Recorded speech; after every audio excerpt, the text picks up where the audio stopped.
আসসালামু আলাইকুম। কেমন আছেন সবাই? আশা করি অনেক ভালো আছেন।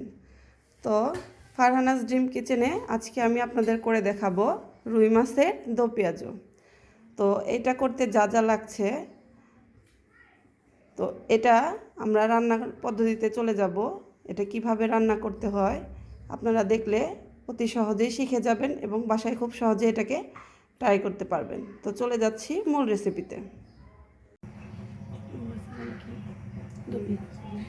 তো রুই মাছের দো পেঁয়াজি করার জন্য প্রথমে আমি মাছটাকে ভেজে নিব। তো এর জন্য আমি একটা বাটিতে মাছ রেখেছি, এর মধ্যে আমি এক এক করে সব মশলা অ্যাড করব। তো প্রথমে দিয়ে নিচ্ছি পরিমাণ মতো লবণ, তারপরে দিব সামান্য পরিমাণ হলুদ। আপনারা দেখেই বুঝে নিন আমি কতটুকু পরিমাণে এখানে দিয়ে দিচ্ছি।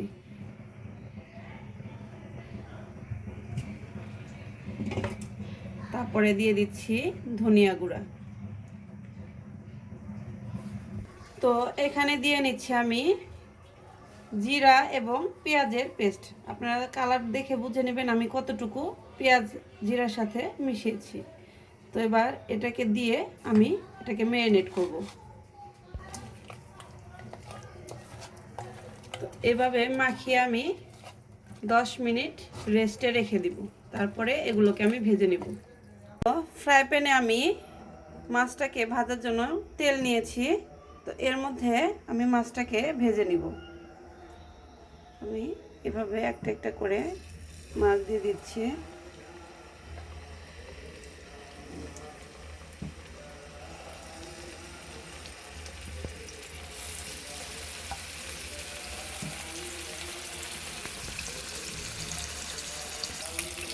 তো এইভাবে মাছটাকে আপনারা উল্টিয়ে পাল্টিয়ে সুন্দর করে ভেজে নেবেন। এটাকে বেশি ভাজতে যাবেন না, যেহেতু এটাকে রান্না করতে যাব আমরা, সেই জন্য এটাকে অল্প করে ভেজে নেবেন। জাস্ট দুই পাশে একটু ভাজা হয়ে গেলেই আমরা চলে যাব রান্নার পদ্ধতিতে। তো এই তো আমার কিন্তু মাছটাকে অলরেডি ভাজা হয়ে গেছে। আমি এবার চুলাটাকে বন্ধ করে দিব এবং এটাকে ভুনা করার জন্য আমি নেক্সট পদ্ধতিতে চলে যাব। তো প্রথমে আমরা একটা হাঁড়িতে তেল গরম করে নিব। এর জন্য সামান্য কিছু পরিমাণ তেল দিয়ে নিচ্ছি।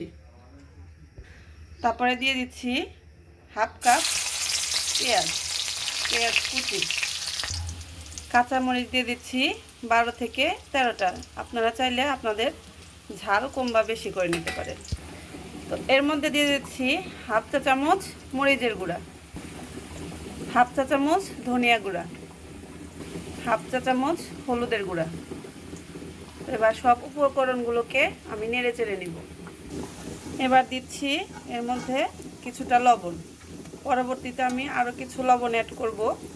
আপনারা আপনাদের টেস্ট অনুযায়ী লবণ এবং ঝাল পরিমাণ মতো দিয়ে নেবেন। এবার এর মধ্যে দিয়ে দেব সামান্য কিছু পরিমাণ পানি। এবার এর মধ্যে দিয়ে দিচ্ছি হাফ চা চামচ জিরা বাটা। এবার এর মধ্যে দিয়ে দিব ভেজে রাখা মাছগুলো।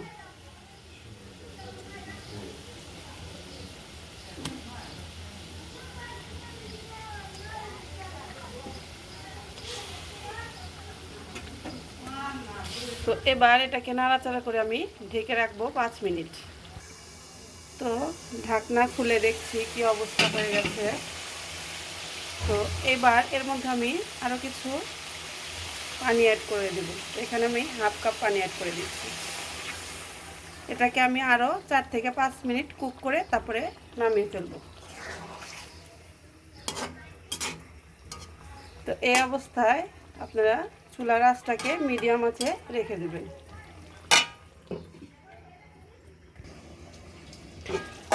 তো এই তো আমার মাছের দো পেঁয়াজিটা কিন্তু অলরেডি হয়ে গেছে। এবার আমি এটাকে সার্ভিং ডিশে ঢেলে নিব। এই তো আমার কিন্তু রুই মাছের দো পেঁয়াজি করা হয়ে গেছে। তো দেখতে পাচ্ছেন মাছটা কত সুন্দর কালার হয়েছে, কতটা ভালো দেখাচ্ছে। তো আপনারা বাসায় একটু ট্রাই করবেন। তো ভালো লাগলে সবাই সাবস্ক্রাইব করবেন। Thank you.